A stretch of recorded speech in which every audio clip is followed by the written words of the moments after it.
નમસ્કાર દર્શક મિત્રો, રિયલ સમાચારમાં આપનું હાર્દિક સ્વાગત છે. આજના સમાચાર જોઈએ તો સુરતના સલાબતપુરા વિસ્તારમાં માનવતાને શરમાવે તેવી એક અત્યંત ગંભીર અને શરમજનક ઘટના સામે આવી છે.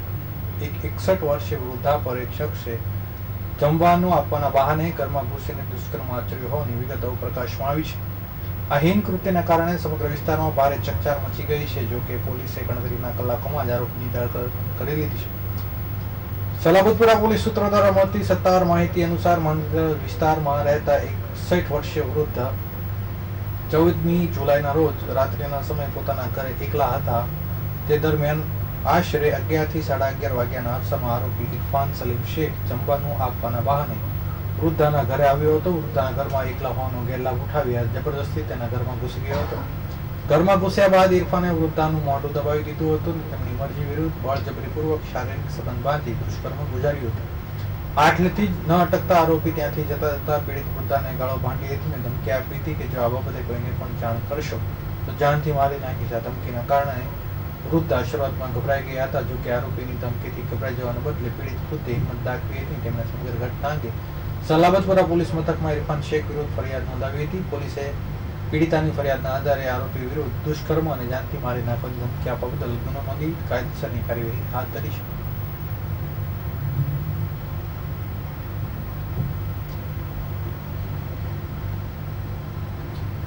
સુરત શહેરમાં ફરી એકવાર અકસ્માતની ઘટના સામે આવી છે. સુરતના વ્યસ્ત ગણાતા વરાછા ફ્લાયઓવર બ્રિજ પર એક દોડતી રિક્ષાનું ટાયર અચાનક નીકળી જતા રિક્ષા પલટી મારી ગઈ હતી. અકસ્માતમાં એક વૃદ્ધ પેસેન્જરને ગંભીર ઈજાઓ પહોંચી હતી, જેથી તેમને 108 એમ્બ્યુલન્સ મારફતે હોસ્પિટલમાં ખસેડવામાં આવ્યા છે. મળતી માહિતી અનુસાર વરાછા બ્રિજ પરથી એક પેસેન્જર રિક્ષા પસાર થઈ રહી હતી. આ દરમિયાન ચાલુ રિક્ષાનું આગળનું ટાયર અચાનક ધડાકાભેર બહાર નીકળી ગયું હતું. ટાયર નીકળી જતા રિક્ષા ચાલકે સ્ટીયરિંગ પકડવાનો કાબુ ગુમાવ્યો હતો અને રિક્ષા રોડ પર જ ધડાકાભેર પલટી મારી ગઈ હતી. અકસ્માતના પગલે બ્રિજ પરથી પસાર થતા અન્ય વાહન ચાલકો પણ થોડીવાર માટે થંભી ગયા હતા. આ અકસ્માત એટલો ગંભીર હતો કે તે રિક્ષામાં સવાર એક વૃદ્ધ મુસાફરને માથાના ભાગે અને પગના ભાગે ગંભીર ઈજાઓ પહોંચી હતી. રોડ પર પટકાવાને કારણે વૃદ્ધ રોડ પર જ અર્ધબેભાન અવસ્થામાં ઢળી પડ્યા હતા. ઘટનાને પગલે આસપાસ લોકો તાત્કાલિક મદદ માટે દોડી આવ્યા હતા અને અકસ્માતની જાણ થતાં સ્થાનિક પોલીસનો કાફલો પણ ઘટના સ્થળે પહોંચી ગયો હતો અને ટ્રાફિક હળવો કરવાની કામગીરી હાથ ધરી. આ સાથે જ ઈજાગ્રસ્ત વૃદ્ધને તાત્કાલિક સારવાર મળી રહે તે માટે 108 એમ્બ્યુલન્સને બોલાવવામાં આવી હતી અને 108ની ટીમે વૃદ્ધને ગંભીર હાલતમાં સારવાર અર્થે નજીકની હોસ્પિટલમાં ખસેડ્યા હતા.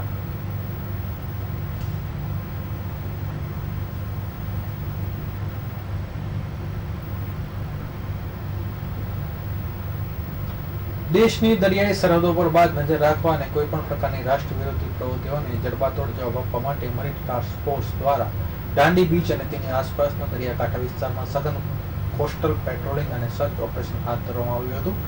Marine task force ADGP Shri Amit Vishwakarma, ADIG Shri MH Muniya તથા મરીન ટાસ્ક ફોર્સ હજીરાના પોલીસ અધિક્ષક અને marine sector commander Shri HJ. પરમારના માર્ગદર્શન હેઠળ police inspector MM. Jabukiya, PSI Shri AB. Patel અને વિવિધ કમાન્ડો દ્વારા આ દરિયાઈ કાંઠાની અવાવરૂ જગ્યાઓ અને શંકાસ્પદ ઝાડી ઝાંખરાઓમાં અને તમામ સંભવિત છુપાવાના સ્થાનો ખોદી વળવામાં આવ્યા હતા. દરિયાઈ માર્ગે થતી ગુનાખોરી અને ઘૂસણખોરી માટે કિનારે લાંગરેલી તેમજ શંકાસ્પદ જણાતી બોટોનું પણ બારીકાઈથી ઓન સ્પોટ ચેકિંગ હાથ ધરવામાં આવ્યું હતું. આ વિસ્તારમાં ફરતા શંકાસ્પદ ઇસમોને અટકાવીને તેમની પૂછપરછ પણ કરવામાં આવી હતી.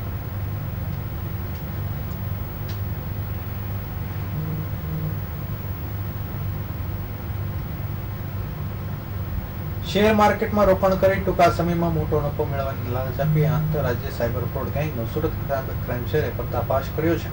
પોલીસે ફાઇનાન્શિયલ, રેલ અને ટેકનિકલ વિશ્લેષણના આધારે ઓડિશા અને પશ્ચિમ બંગાળથી 5 આરોપીને ઝડપી પાડી 26.20 લાખની ઓનલાઈન છેતરપિંડીનો ભેદ ઉકેલી નાખ્યો છે. આ આંતરરાજ્ય ગેંગ સુરતમાં એક રોકાણકારને વોટ્સએપ ગ્રુપમાં એડ કરી ત્યારબાદ એક fake trading website application download કરાવી હતી. નકલી એપ્લિકેશન મોટો નફો બતાવી રોકાણકારો પાસેથી અલગ અલગ બેંક ખાતામાં રૂપિયા 26.20 લાખ ભરાવી દીધા હતા અને છેતરપિંડી આચરી હતી. ઝડપાયેલ 5 આરોપી સાયબર ફ્રોડની રકમ મંગાવવા માટે પોતાના બેંક ખાતાઓ કમિશન પણ ભાડે આપતા હતા. સુરત પોલીસે જ્યારે બેંક ખાતાની તપાસ કરી ત્યારે ચોંકાવનારી વિગતો સામે આવી છે. પકડાયેલા આરોપી માત્ર એક જ બેંકમાં ખાતામાં 6.53 કરોડથી વધુના શંકાસ્પદ વ્યવહારો મળી આવ્યા છે.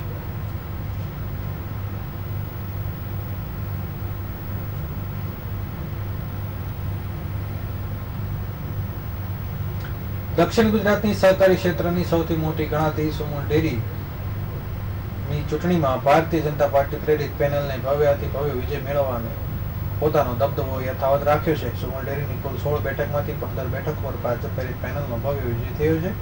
સુમુલ ડેરીની કુલ 16 બેઠકો પૈકી 7 બેઠકો અગાઉ જ બિનહરીફ જાહેર થઈ ચૂકી હતી, જ્યારે બાકી રહેલી 9 બેઠકો માટે ભારે રસાકસી વચ્ચે મતદાન યોજાયું. આજે જાહેર થયેલ પરિણામમાં 9 બેઠકોમાંથી 8 બેઠકો પર ભાજપ પ્રેરિત પેનલના ઉમેદવારનો ભવ્ય વિજય જોવા મળ્યો છે. માત્ર 1 બેઠક પર અપક્ષ ઉમેદવાર જીત મેળવી છે. સુમુલ ડેરીની ચૂંટણીમાં ફરી એકવાર ભાજપ પ્રેરિત પેનલનો સપાટો બોલાવતા સહકારી રાજકારણમાં ગરમાવો આવી ગયો છે.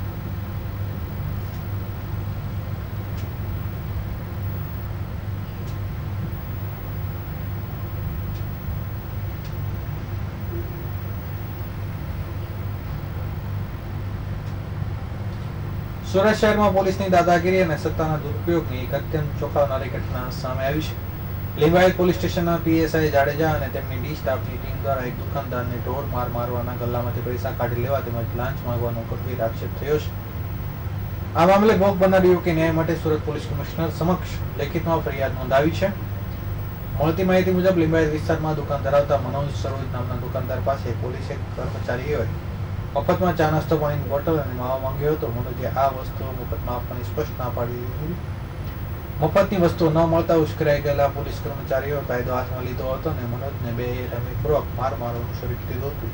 એટલું જ નહીં, આક્ષેપ છે કે પોલીસે દુકાનમાં ગલ્લામાંથી 10,000ની રોકડ પણ કાઢી લીધી હતી અને ત્યારબાદ કોઈ કેસ ન કરવા માટે વધુ 50,000ની લાંચની માંગણી કરી હતી તેવા આક્ષેપો થઈ રહ્યા છે. આ સમગ્ર હિંસક ઘટનાના સીસીટીવી ફૂટેજ પણ સોશિયલ મીડિયા પર સામે આવ્યા છે. ફૂટેજમાં જોઈ શકાય છે કે દુકાનદાર મનોજ અને પોતાની જાન બચાવવા માટે પોલીસથી ભાગી રહ્યો છે. ત્યારબાદ 3 થી 4 પોલીસ કર્મચારી તેને રસ્તા પરથી પકડીને બેરહેમીથી ટીંગાટોળી કરીને લઈ જતા નજરે પડે છે. આ ફૂટેજ સામે આવ્યા બાદ પોલીસની કાર્યશૈલી પર ગંભીર સવાલ ઊભા થઈ રહ્યા છે.